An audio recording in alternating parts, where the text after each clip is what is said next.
নবম শ্রেণীর সুপ্রিয় শিক্ষার্থী ভাই ও বোনেরা, অন্যান্য বারের মতো এবারও তোমাদের সামনে হাজির হয়েছি তোমাদের চতুর্থ সপ্তাহের অ্যাসাইনমেন্ট নিয়ে। তো আজ আমরা দেখবো তোমাদের এক সপ্তাহের অ্যাসাইনমেন্টে কি কি থাকছে। তো তোমাদের অ্যাসাইনমেন্টের শুরুতে দেওয়া হয়েছে গণিত, এবং তোমাদের এই গণিত অ্যাসাইনমেন্টটি দেওয়া হয়েছে তোমাদের পাঠ্য বইয়ের অধ্যায় 3, 6 এবং অধ্যায় 17 থেকে।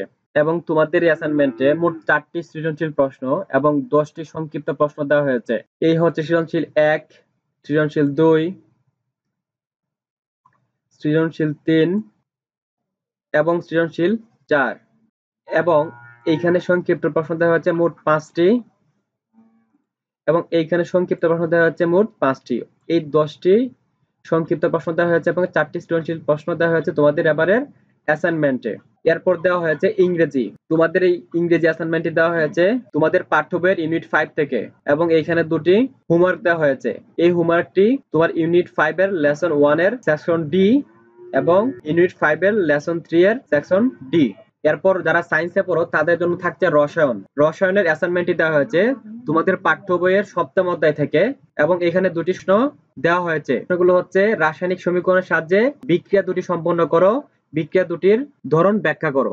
এরপর থাকছে বাংলাদেশ ইতিহাস ও বিশ্ব সভ্যতা। এই অ্যাসাইনমেন্টটি দেওয়া হয়েছে তোমাদের পাঠ্য বইয়ের 8ম অধ্যায়, 9ম অধ্যায় এবং 10ম অধ্যায় থেকে। এবং এখানে একটি অ্যাসাইনমেন্ট দেওয়া হয়েছে, সেই অ্যাসাইনমেন্টটি হচ্ছে ইংরেজি শাসনামলে বাংলার রাজনৈতিক পরিবর্তনের সংক্ষিপ্ত বর্ণনা করো।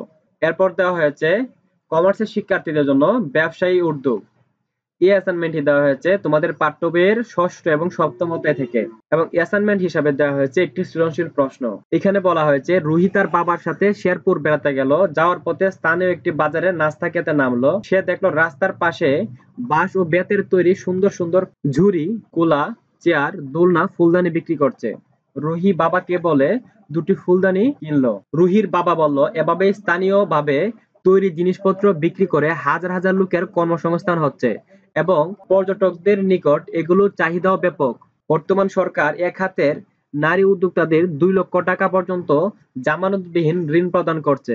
তারপর প্রশ্ন করা হয়েছে ব্যবসায় পরিকল্পনা কি? সেবামূলক ক্ষুদ্র শিল্প বলতে কি বোঝায় ব্যাখ্যা করো। উদ্দীপকে বর্ণিত পণ্যগুলো কোন শিল্পের অন্তর্ভুক্ত বর্ণনা করো। উদ্দীপকে প্রদত্ত তথ্য মতে এক হাতের বিকাশ সম্ভব বলে মনে করো কি?